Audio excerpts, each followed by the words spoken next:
पुजरिया के बरिया हरे खोलिए मैया। बोलिए सच्चे दरबार की। क्या बात है मोदी जी। मीठा मीठा आप लोग कहीं पका लेकिन ऐसे ना दोनों हाथों के ऊपर उठाए, दोनों हाथ ऊपर उठाई सर उठाई।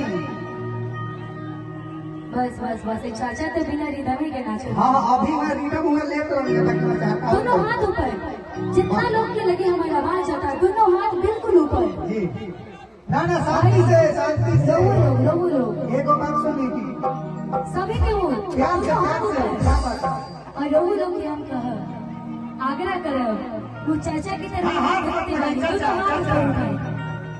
के माता कमिटी के सब मेला के अथी होती चली कोनो बात नहीं ना ना ना ना ये सब ना होती भैया भैया भैया शांति से शांति। एक मुद्द की राशन तेल एक भगवान का सब्जी के खड़ा पड़ा। और भैया हम चाहे कि जे जे मैया रानी से प्यार करेला वो दोनों हाथ ऊपर उठाई। हाँ जे जे वीडियो बनावा तो फोन ना छोड़ी, लेकिन तब वो जयकारा तो जरूर लगाई। जब भी हम गाय ताली बाजे के चाहे दोनों हाथ ऊपर चाची, दोनों हाथ ऊपर और कह के बता दुआरा पखड़ा बम्बू छटिया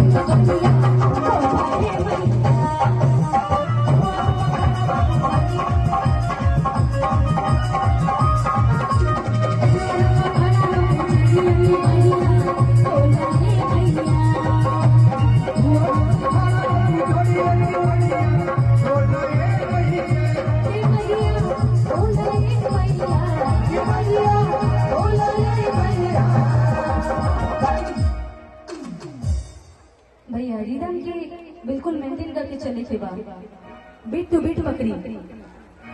हाँ दुआरा पखड़वा सब पुजरिया के बरिया अरे खोलिए मैया। बोल साचे दरबार की जी जानते नहीं साटा के आधा पैसा रात भर में दे दे। बहुत दिलदार साउंड वाला बहुत बहुत धन्यवाद। और कहीं साउंड की जय हो।